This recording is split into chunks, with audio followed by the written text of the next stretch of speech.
6 handicap, looking to improve ball striking with the longer irons.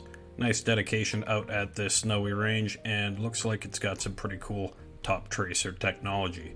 So hopefully I can give you a couple data points to look for and confirm with that technology here. So we've got a 6 iron and a 4 iron.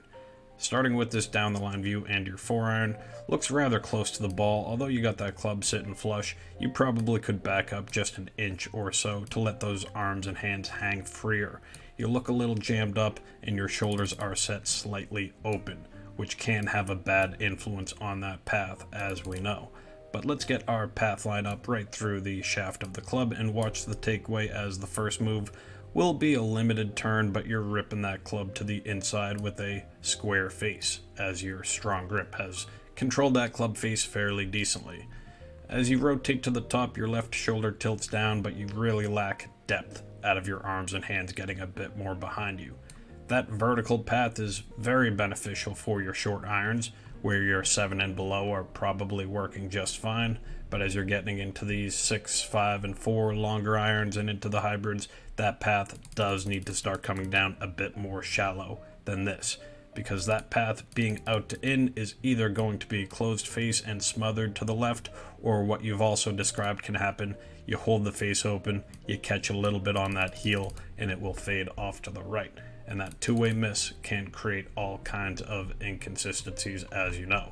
So with these longer irons, your first step would be to try to get more depth out of the top of your backswing.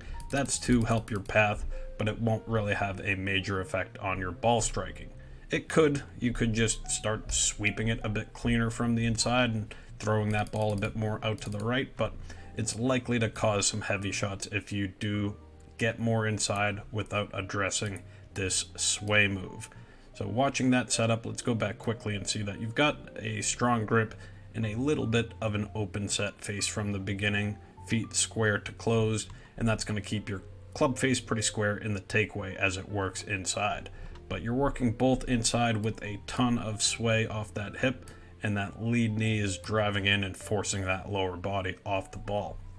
Going to try to recover, hips get about back to where they started, and that can create all kinds of inconsistencies with the low point, where getting more inside can be more fat as you start hitting the ground before the ball. But your real issue here is what you're doing with your hands and wrists, as you do look jammed up and trying to release or hold on to the face. I know that's two opposite things, but with the variability of your path, who knows what you're trying to do with that club face on a shot-to-shot basis. So create a plan, and in 2 steps, pick which one you'd like to do first, but you either need to create more depth or create more turn. And I would go with create more turn in the backswing rather than this sway, because more rotation in that hip can help actually keep that club working a bit more flat to the top and getting your hands more behind you or over the heels. If you can get your hands with these longer irons a bit more shallow and behind you, you'll help your path, and without that lower body sway, you can help from hitting behind the ball and start getting your hips a bit more forward. So there's quite a few things to do there, but like I said, start with that hip turn, see if you can get a path that reads a bit more into out with all of this nice technology here. So let's keep this face on view here for a moment and cue up our Tour Pro to talk a little bit about how to apply these changes. So it's an old school video of Sergio, and let me pull him up just a little bit if I can. Okay, and we're going to look at the same lines, one on the lead hip, and looking at the grip, also strong. With the wedge, face is going to be slightly open.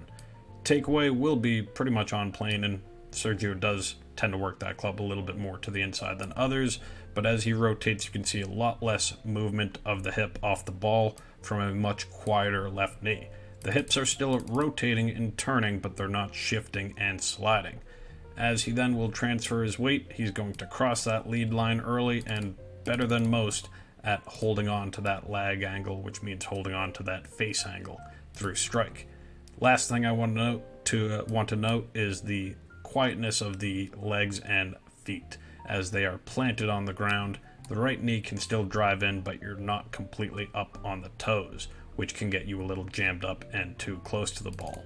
So with a good clearing of the lower body and driving with the weight coming forward, you should see a lot more reach and extension in the follow through.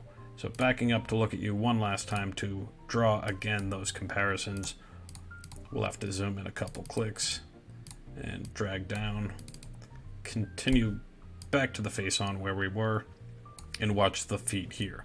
We already know where the lower body is going to go, but more turn, more stability on the lower body, keeping that left heel a bit more planted, and then with that right foot, with the pressure you have in, start working it more this way to get the hips driving forward and a little bit less just gearing out towards the toe.